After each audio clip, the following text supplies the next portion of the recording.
Hi hello friends, welcome to my channel. Gauri Shankar ಧಾರಾವಾಹಿಯ ಇಂದಿನ ಸಂಚಿಕೆಯಲ್ಲಿ ಏನಾಗುತ್ತೆ ಅಂತ ನೋಡೋಣ. ಅದಕ್ಕಿಂತ ಮುಂಚೆ ನಮ್ಮ ಚಾನಲ್ಗೆ ಈಗಲೇ ಸಬ್ಸ್ಕ್ರೈಬ್ ಆಗಿ, ಹಾಗೆ ಈ ಸೀರಿಯಲ್ ನಿಮ್ಗೆ ಇಷ್ಟ ಇದ್ದರೆ ಒಂದು ಲೈಕ್ ಕೊಡಿ. ಇಲ್ಲಿ ಶಂಕರ ಒಬ್ಬನೇ ಕೂತ್ಕೊಂಡು ಯೋಚನೆ ಮಾಡ್ತಾ ಇದ್ದಾನೆ. ಗೌರಿ ಹೇಳಿದ್ದನ್ನು ನೆನೆಸ್ಕೊತಾ ಇದ್ದಾನೆ. ಕಟ್ಕೊಂಡು ಹೆಂಡ್ತಿನ ಅರ್ಧ ದಾರಿಲೆ ಕೈ ಬಿಟ್ಟು ಹೋದಲ್ಲ, ನೀನು ಒಬ್ಬ ಗಂಡನ, ನಿನ್ನನ್ನು ಬಿಟ್ಟು ನಾನು ತುಂಬ ಚೆನ್ನಾಗಿದ್ದೀನಿ ಅಂತ ಗೌರಿ ಹೇಳೋದನ್ನು ನೆನೆಸ್ಕೊತಾನೆ. ಅಲ್ಲ ದೇವ್ರೆ, ನಾನು ಏನು ತಪ್ಪು ಮಾಡಿದ್ದೀನಿ ಅಂತ ನನಗೆ ಈ ರೀತಿ ಶಿಕ್ಷೆ? ನನ್ನ ಅವ್ವಂಗೆ ಸಹಾಯ ಮಾಡಿದ್ದೆ ನನ್ನ ತಪ್ಪ? ನನ್ನ ಅವ್ವ ಜೈಲಿಗೆ ಹೋಗ್ಬಾರ್ದು ಅಂತ ನಾನು ಜೈಲಿಗೆ ಹೋದೆ, ಅದೇ ನನ್ನ ತಪ್ಪ? ನಾನು ಯಾಕೆ ಅವತ್ತು ಸುಮ್ಮನಿದ್ದೆ? ಗೌರಿ ಹೇಳಿದ್ದಕ್ಕೆ ನಾನು ಯಾಕೇನು ಉತ್ತರ ಕೊಡಲೇ ಇಲ್ಲ? ಹೊಟ್ಟೆಲಿರೋ ಮಗನ್ನ ಸಾಯಿಸ್ಬಿಟ್ಟು ಇವತ್ತು ನನ್ನನ್ನೇ ಹೇಳ್ತಾಳೆ. ಮಗಿನ ಮುಖ ನೋಡ್ದಂಗೆ ಮಾಡಿಬಿಟ್ಲು. ದೇವ್ರೆ, ಯಾರಿಗೂ ಈ ರೀತಿ ಶಿಕ್ಷೆ ಕೊಡಬೇಡ, ಕೊನೆವರೆಗೂ ನನ್ನನ್ನು ನೋವು ತಿನ್ನಂಗೆ ಮಾಡಿಬಿಟ್ಲು ಅಂತ ಶಂಕರ ಕೊರಗ್ತಾನೆ. ಈ ಕಡೆ ಗೌರಿ ಆಫೀಸಲ್ಲಿ ಯಾರ್ದ ಜೊತೆ ಫೋನಲ್ಲಿ ಮಾತಾಡ್ತಾ ಇರ್ತಾಳೆ. ಈಗ ಅಸಿಸ್ಟೆಂಟ್ ಅವರು ಬಂದು, ಮೇಡಮ್ ನಿಮ್ಮ ನೋಡೋಕ್ಕೆ ಯಾರೋ ಬಂದಿದ್ದಾರೆ ಅಂತ ಹೇಳಿದಾಗ ಗೌರಿ, ಯಾರು ಅಂತ ಹೇಳಿದಾಗ ಅವರು, ಮೇಡಮ್ ಈ ಆಸನಕ್ಕೆ ದೊಡ್ಡ ವ್ಯಕ್ತಿ ಅಂತ ಹೇಳಿದಾಗ ಗೌರಿ, ಯಾಕ್ರಿ ಆ ದೊಡ್ಡ ವ್ಯಕ್ತಿಗೆ ಕುಲ ಗೋತ್ರ ಹೆಸರು ಅಂತ ಏನು ಇಲ್ವೇನ್ರಿ ಅಂತ ಹೇಳಿದಾಗ ಅಸಿಸ್ಟೆಂಟ್ ಅವರು, ಮೇಡಮ್ ಅದು ಭೈರಾದೇವಿಯವರು ಮೇಡಮ್ ಅಂತ ಹೇಳಿದಾಗ ಗೌರಿಗೆ ಶಾಕ್ ಆಗುತ್ತೆ.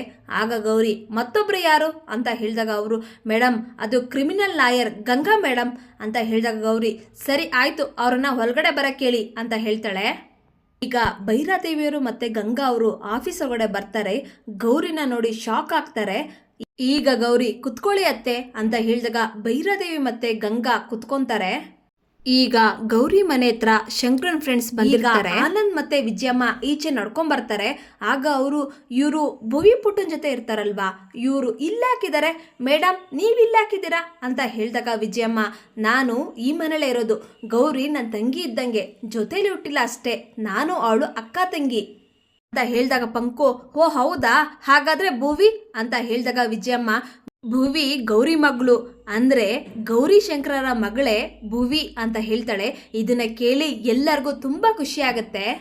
ಈಗ ಗಂಗಾ, ಗೌರಿ ನೀನಿಲ್ಲಿ ಅಂತ ಹೇಳಿದಾಗ ಗೌರಿ, ನಾನಿಲ್ಲಿ ಅಂದರೆ ನಾನು ಜಿಲ್ಲಾಧಿಕಾರಿ, ಈ ಡಿಸ್ಟ್ರಿಕ್ಗೆ DC ಆಗಿ ಬಂದಿದ್ದೀನಿ ಅಂತ ಹೇಳಿದಾಗ ಗಂಗಾಗೆ ಶಾಕ್ ಆಗುತ್ತೆ. ಗಂಗಾ, ಕ್ರಿಮಿನಲ್ ಲಾಯರ್ ಗಂಗಾ ಅಂತ ಹೇಳಿದಾಗ ಗಂಗಾ, ಆದರೆ ಇದೆಲ್ಲ ಹೇಗಾಯಿತು ಅಂತ ಹೇಳಿದಾಗ ಗೌರಿ, ಹಳೆ ವಿಚಾರಗಳನ್ನ ಕೆದಕಿ ಏನೂ ಪ್ರಯೋಜನ ಇಲ್ಲ, ನಿನ್ನ ಒಡನಾಟ ತುಂಬ ಚೆನ್ನಾಗಿತ್ತು. ಹೇಗಿತ್ತು ಅಂದರೆ ನಾವಿಬ್ಬರು ಸ್ವಂತ ಅಕ್ಕ ತಂಗಿರ ಥರ ಇದ್ವಿ, ಅಂದರೆ ಅದೆಲ್ಲ ಮುಗ್ದೋದ್ ಕತೆ. ನನ್ನವರೇ ನನ್ನ ಕೈ ಬಿಟ್ಟರು ಅನ್ನುವಾಗ ಆ ದೇವರು ನನ್ನ ಕೈ ಹಿಡ್ದ, ನನ್ನ ಬದುಕು ಮತ್ತೆ ಶುರುವಾಯಿತು. ನಾನು ಓದಿ DC ಆದೆ. ನಾನು ಈ ಊರಿಗೆ ಬಂದು ತುಂಬ ದಿನಗಳಾಯಿತು. ನಾನು ನಿಮ್ಮನ್ನು ನೋಡಬಾರ್ದು, ಮಾತಾಡಿಸ್ಬಾರ್ದು, ಭೇಟಿ ಆಗಬಾರ್ದು ಅಂತ ತುಂಬ ಅಂದ್ಕೊಂಡಿದ್ದೆ. ಆದರೆ ಈ ವಿಧಿ ಇವತ್ತು ನಿಮ್ಮನ್ನು ಭೇಟಿ ಮಾಡಿಸ್ತು. ಈಗ ಭೈರಾದೇವಿಯವರು ಜೀವನದಾಗ ಏನೇನಾಗಬೇಕೋ ಎಲ್ಲ ಆಗ್ತಿದೆ ಕಣವ್ವ. ಇಷ್ಟೆಲ್ಲ ಆದಮೇಲೂ ನಿನ್ನನ್ನು ಅತ್ತೆ ಅಂತ ಕರೆದಲ್ಲ, ಖುಷಿ ಆಯಿತು. ಈಗ ಗೌರಿ, ನೀವು ಖುಷಿ ಪಡೋ ಅಂಥದ್ದು ಏನಿಲ್ಲ, ಎಲ್ಲ ಸಂಬಂಧಗಳು ಹಿಂದೆನೇ ಸತ್ತೋಗಿದೆ. ಈಗೇನಿದ್ರು ನಾನಿಲ್ಲಿ DC ಅಷ್ಟೇ. ಬಂದ ವಿಷಯ ಹೇಳಿ ಅಡ್ವೊಕೇಟ್ ಗಂಗಾ. ಈಗ ಗಂಗಾ, ಹಾ ಗೌರಿ, ನೀನು ಹೇಗೆ ಓದಿ DC ಆದ್ಯೋ ಹಾಗೆ ನಾನು ಓದಿ ಅಡ್ವೊಕೇಟ್ ಆದೆ. ನೀನೇನೋ ಶಂಕರನ ಬಿಟ್ಟು ಅರ್ಧದಲ್ಲೇ ಹೊರಟೋಗ್ಬಿಟ್ಟೆ, ಆದರೆ ನಾನು ಓದಿ ಶಂಕರ ಅವರ ಶಿಕ್ಷೆನ ಅರ್ಧಕ್ಕೆ ಕಡಿಮೆ ಮಾಡಿಸಿ ಅವರನ್ನ ಜೈಲಿಂದ ಹೊರಗಡೆ ಕರ್ಕೊಬಂದಿದ್ದೀನಿ ಅಂತ ಹೇಳಿದಾಗ ಗೌರಿ, ಗೊತ್ತಾಯ್ತು, ಶಂಕರ ಅವತ್ತು ನಿನ್ನ ಮುಡಿಗೆ ಹೂ ಮುಡಿಸ್ತಾ ಇದ್ನಲ್ಲ, ಅವತ್ತೇ ನೋಡಿದೆ. ಈಗಲಾದರೂ ನೀವಿಬ್ರು ಮದುವೆ ಆಗಿ ತುಂಬ ಖುಷಿಯಾಗಿದ್ದೀರಲ್ಲ, ತುಂಬ ಖುಷಿ ಆಯಿತು. ನಿನ್ನ ಜೀವನಕ್ಕೆ ಇವಾಗ ಒಂದು ಅರ್ಥ ಸಿಕ್ತು ನೋಡು ಅಂತ ಹೇಳಿದಾಗ ಗಂಗಾಗೆ ಮನಸ್ಸಲ್ಲೇ ತುಂಬ ಖುಷಿಯಾಗುತ್ತೆ. ಓ, ನಾನು ಶಂಕರ ಮದುವೆ ಆಗಿದ್ದೀನಿ ಅಂತ ಇವಳು ಅನ್ಕೊಂಡ್ಬಿಟ್ಟಿದ್ದಾಳಾ, ಒಳ್ಳೇದಾಯ್ತು ಅಂತ ಗಂಗಾ ಮತ್ತು ಭೈರಾದೇವಿಯವರು ಮನಸ್ಸಲ್ಲೇ ಅನ್ಕೊತಾರೆ. ಇಷ್ಟು ವರ್ಷ ನೀನು ಅವನಿಗೆ ಕಾದಿದ್ದು ಒಳ್ಳೇದಾಯ್ತು, ಚೆನ್ನಾಗಿರಿ. ಅದು ಸರಿ, ಬಂದ ವಿಷಯ ಏನು ಅಂತ ಹೇಳಿದಾಗ ಭೈರಾದೇವಿಯವರು, ಗಂಗಾ ಹೇಳವ ಅಂತ ಹೇಳಿದಾಗ ಗಂಗಾ, ಅದು ಗೌರಿ, ಶಂಕರನ್ ವಿಷಯದಲ್ಲಿ ರೌಡಿ ಪರೇಡ್ ನಡೆಸ್ತಿದ್ದೆ ಅಂತ ಗೊತ್ತಾಯ್ತು, ಆದರೆ ಅವ್ರ ಹೆಸರು ಲಿಸ್ಟಲ್ಲಿ ಇರಲಿಲ್ಲ. ಅದಕ್ಕೆ ನಿನ್ನ ಪ್ಲ್ಯಾನ್ ಏನು ಅಂತ ತಿಳ್ಕೊಬೇಕಾಗಿತ್ತು. ಶಂಕರ ಅವ್ರ ಮೇಲೆ ಒಂದಾದ್ಮೇಲೆ ಒಂದು ಆಪಾದನೆ ಬರ್ತಾನೆ ಇದೆ.